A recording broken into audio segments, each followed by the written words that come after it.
tous les jeudis matins à 8h35 sur Happiness. Le sport est à l'honneur avec Baptiste qui est avec nous. Avec toi, Baptiste, on revient toutes les semaines sur les compétitions actuelles à venir, les enjeux, et puis aussi sur l'histoire des grandes compétitions et des grands compétiteurs, des grands sportifs. Je dis ça parce que ce matin avec toi, Baptiste, on va s'intéresser peut-être à l'un des coureurs les plus emblématiques de sa génération, avec des records qui à l'époque impressionnaient, et encore aujourd'hui en vrai, on va pas se le cacher. Bonjour Baptiste. Aujourd'hui, je vais vous raconter l'histoire d'un record qui n'est pas près de tomber.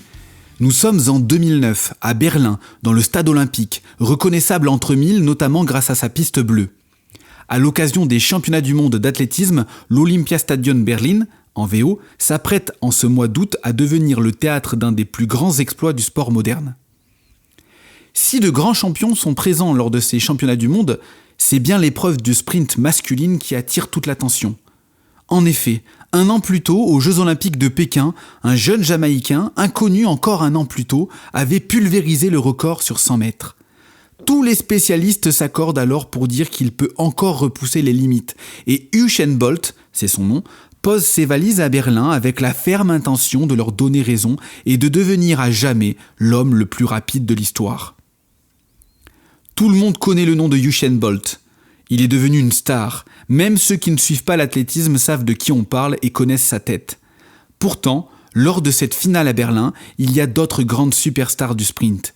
Ils ont simplement eu le malheur d'être nés dans la même génération que les géants jamaïcains. Ce 16 août 2009, ils sont 7 à défier Bolt. Et même si en réalité aucun spécialiste n'imagine le recordman du monde être battu, il ne faut pas oublier que son compatriote Asafa Powell est l'ancien détenteur du record du monde. Et surtout que c'est son rival américain Tyson Gay qui a couru le plus vite cette saison en 9 secondes et 75 centièmes. À 21h30, les fauves sont lâchés dans l'arène pour un effort violent de moins de 10 secondes. Si Bolt avait déjà battu le record du monde aux Jeux Olympiques l'année précédente, il avait relâché clairement son effort à 20 mètres de la ligne d'arrivée, voyant qu'il était déjà sacré champion. Cette fois-ci, il reste focus jusqu'au bout. Il pousse de toutes ses forces jusqu'aux ultimes centimètres. Torse bombé en avant, il coupe la ligne en premier et une ferveur inhabituelle s'empare du stade. Les spectateurs n'acclament pas la victoire, mais bel et bien le record du monde. 9 secondes et 58 centièmes. Jamais un homme n'a été capable de courir aussi vite sur 100 mètres, et jamais un homme n'ira aussi vite sur cette distance jusqu'à la fin des temps. Bolt a repoussé les limites physiologiques et sportives. Derrière, Tyson Gay est dégoûté. Il doit se contenter de la médaille d'argent malgré le 3e meilleur temps de l'histoire de la discipline à l'époque, avec 9 secondes 71. Un temps qui lui aurait permis d'être champion du monde lors de toutes les compétitions suivantes.